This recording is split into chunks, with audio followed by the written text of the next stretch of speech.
ఇక వైసీపీలో ఉన్న నాయకులు తమకు ఎక్కడ ప్రాధాన్యత ఉంటుందో చూసుకుని జంప్ చేయాలనుకుంటున్నారా?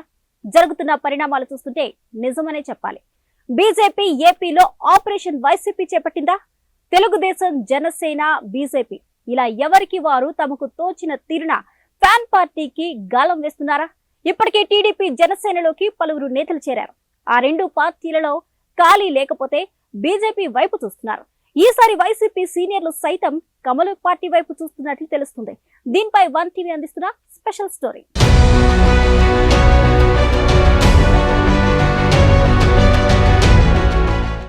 2024 ఎన్నికల్లో ఘోరంగా ఓడిన తర్వాత వైసీపీ నుంచి భారీ స్థాయిలో వలసలు మొదలయ్యాయి. Jagan right hand, left hand అనుకున్న వాళ్లంతా ఒక్కొక్కరిగా వైసీపీని వీడిపోయారు. ఇంకా వైసీపీలో ఉన్న కొంతమంది నాయకులు తమకు ఎక్కడ ప్రాధాన్యత ఉంటుందో చూసుకుని జంప్ చేస్తున్నారు. ఈ క్రమంలో బీజేపీ ఆపరేషన్ వైసీపీ ప్రారంభించినట్లు తెలుస్తోంది.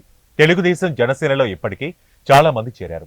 ఎవరికి వారు తమకు తోచినట్లు ఫ్యాన్ పార్టీకి గేలం వేస్తున్నాయి కూటమి పార్టీలు. గత 9 నెలలుగా చూస్తే తెలుగుదేశం పార్టీలోకి ఎక్కువ మంది వైసీపీ నేతలు చేరారు. అలాగే జనసేన, బీజేపీలలో కూడా కీలక నేతలు చేరారు. బీజేపీ చూపు ఇప్పుడు ఉత్తరాంధ్రలోని శ్రీకాకుళం, అల్లూరి మన్యం జిల్లాలపై పడిందని రాజకీయ విశ్లేషకులు అంటున్నారు. ముఖ్యంగా శ్రీకాకుళం జిల్లాలో తొలిసారిగా బీజేపీ బోణి కొట్టింది. ఎచ్చెర్ల నుంచి బీజేపీ ఎమ్మెల్యేగా నడుకుదిటి ఈశ్వరరావు గెలిచారు. శ్రీకాకుళంలో బీజేపీ అభ్యర్థి గెలవడంతో అక్కడ రానున్న రోజుల్లో మరింతగా బలపడాలని కాషాయ పార్టీ చూస్తోంది. ఈ క్రమంలో వైసీపీ నుంచి కొందరు కీలక నేతలను కూడా తమ వైపు తిప్పుకునేందుకు చూస్తోందని వార్తలొస్తున్నాయి. దశాబ్దాలుగా రాజకీయ చదరంగంలో ఎన్నో ఒడిదుడుకులు ఎదుర్కొన్న ఆ నేతలు ఇప్పుడు బీజేపీ వైపు చూస్తున్నట్లు తెలుస్తోంది. ప్రస్తుతం వైసీపీలో కొనసాగుతున్న ఆ ఇద్దరు సీనియర్ నేతలు పార్టీ కార్యక్రమాలలో పాల్గొనటం లేదని టాక్.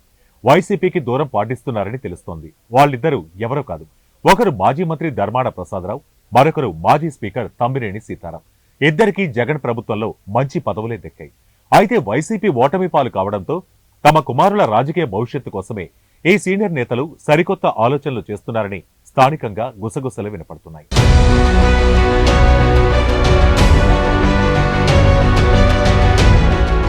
వైసీపీలో ఉంటే భవిష్యత్తు ఉండదని ఆ నేతలు భావిస్తున్నారా? వారసులకు సరైన రాజకీయ వేదిక ఏర్పాటు చేయాలని అనుకుంటున్నారా? దీన్ని అవకాశంగా తీసుకుని బీజేపీ వల విసురుతుందా?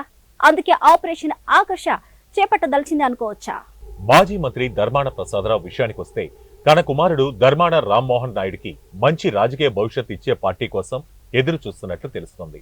సుదీర్ఘకాలం కాంగ్రెస్ లో పనిచేసిన ధర్మాన వైసీపీలో ఉంటే కష్టమని ఆయన ఆలోచిస్తున్నారని సమాచారం. అందుకే ఆయన పార్టీకి అంటీ ముట్టనట్లుగా ఉంటున్నారని టాక్ వినపడుతోంది. మరోవైపు ధర్మాన టీడీపీలో చేరడానికి ప్రయత్నాలు చేశారని అప్పట్లో ప్రచారం సాగింది. కానీ అక్కడ అవకాశం కుదరలేదని, అందుకే చేరలేదని స్థానిక రాజకీయ వర్గాలంటున్నాయి. జనసేనలో సైతం చేరడానికి ప్రయత్నించారని, అక్కడ కూడా ఖాళీ లేదని, అందుకే బీజేపీ వైపు చూస్తున్నట్లు విశ్లేషకులు సైతం భావిస్తున్నారు. ఈ క్రమంలో బీజేపీ నుంచి ధర్మాన కుటుంబానికి సాదర ఆహ్వానం వచ్చిందని సోషల్ మీడియాలో వార్తలొస్తున్నాయి. బీజేపీలో చేరితే మంచి భవిష్యత్తు ఉంటుందనే హామీ దక్కిందని ఆయన అనుచరులు కొంతమంది అంటున్నారు.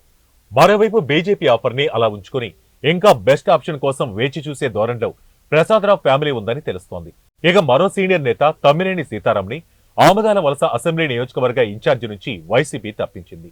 ద్వితీయ శ్రేణి నాయకుడికి ఆ ఛాన్స్ ఇచ్చింది. దీంతో రగిలిపోతున్న తమ్మినేని కుటుంబం జనసేనలోకి వెళ్లాలని చూస్తోందని టాక్ నడిచింది. ఎందుకంటే టీడీపీలో సొంత మేనల్లుడు, బావమరిది కోన రవికుమార్ ఉన్నారు. ప్రస్తుతం ఆయనే ఆమదాల వలస సిట్టింగ్ ఎమ్మెల్యేగా ఉన్నారు. దీంతో జనసేన అయితే బెటర్ అనుకున్నా ఎందుకో కుదరడం లేదని ఆయన అనుచరులు చెబుతున్నారు. తమ్మినేని సీతారాం గతంలో ప్రజారాజ్యంలో కూడా పనిచేశారు. ఈ క్రమంలో పవన్ కళ్యాణ్ తో మంచి పరిచయమే ఉంది. అయితే ఈలోగా బీజేపీ నుంచి ఇన్విటేషన్ వచ్చిందని అంటున్నారు. తమ్మినేని సీతారాం సుదీర్ఘ కాలం టీడీపీలో కొనసాగారు.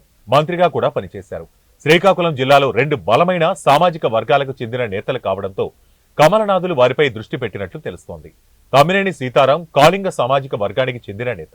అలాగే ధర్మాన ప్రసాదరావు పోలినాటి వెలమ సామాజిక వర్గానికి చెందినవారు.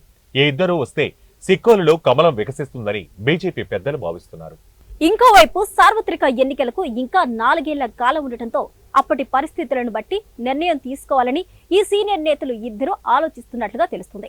ఈలోగా అసెంబ్లీ నియోజకవర్గాల పునర్వ్యవస్థీకరణ ఉండవచ్చని, అప్పుడు పెరిగిన సీట్లతో ప్రధాన పార్టీలోనే దక్కవచ్చనే భావనలో ఉన్నారట. మొత్తానికి వైసీపీకి మాత్రం ఈ సీనియర్లు దూరమేనా అనే ప్రశ్నకు సమాధానం దొరకాలి అంటే కొంతకాలం వేచి చూడాల్సిందే మరి.